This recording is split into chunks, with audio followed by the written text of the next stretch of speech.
Hello, my name is Göran Eklöf and I'm the Social Policy Advisor at WWF Sweden. This topic is about how WWF works together with others in order to enable and support civil society engagement and influence in decision-making on conservation and natural resource management. The next couple of slides will briefly introduce what we mean by civil society and why it is important for us to engage with many other groups. You will then be asked to read a summary of the principles and approaches that guide WWF's engagement with other civil society organizations.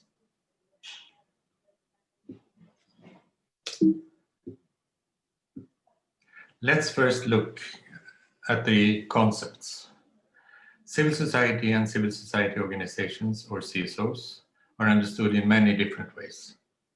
10 years ago, WWF took part in the Open Forum on CSO Development Effectiveness, which brought together thousands of organizations from all continents and sectors. The forum proposed that CSOs can be defined to include all non-market and non-state organizations outside of the family, in which people organize themselves to pursue shared interests in the public domain. Examples of CSOs include environmental groups, women's rights groups, farmers associations, faith-based organizations, labor unions, community-based organizations and cooperatives, indigenous peoples organizations, and international NGOs. Social movements and traditional community institutions also are important parts of civil society, even if they do not always take the form of proper organizations. Civil society is characterized by complexity and great diversity in their mandates, roles, strategies, and forms.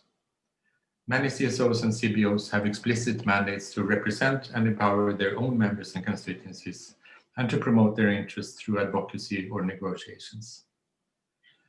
Other CSOs promote certain causes or interests and aim to influence decision-making without necessarily representing or even having any members. And an important objective of many CSOs is also to provide services, either to their own members or constituencies or to other often marginalized groups. This diversity in the objectives and mandates of CSOs is reflected in the many forms that they can take. But the forms are also influenced by or adaptations to the different social, cultural, and legal contexts in which they operate. Organizations with a mandate to speak on behalf of specific groups, such as laborers, farmers, or indigenous peoples, will need clearly defined structures for representation and accountability towards their members or other constituencies. Organizations that are mainly engaged in raising funds for projects in other countries or in providing services can be organized as foundations.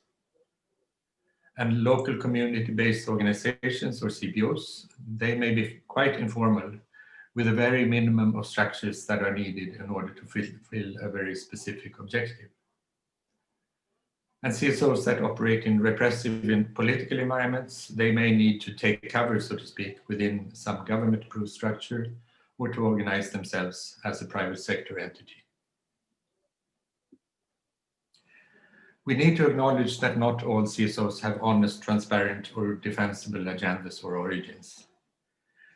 These include government-organized NGOs or GONGOs, as well as CSOs that some corporations set up to promote their own interests. There are also CSOs whose main objective is to attract funding for the benefit of their own leadership or staff, rather than for any cause or any constituency.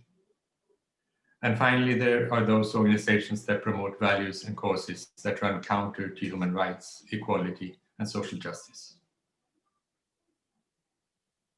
So, why is it important for WWF to work with and support other CSOs? Well, for a number of reasons. Collaboration can strengthen conservation efforts by engaging more individuals and groups, bringing in complementary skills, and increasing the reach to new areas and constituencies. It can help to strengthen the legitimacy of our work. WWF can represent segments of society in those countries where we have large numbers of supporters, but in most cases we cannot speak for the communities that are affected by our programs. In many countries, WWF is also perceived as being a foreign organization.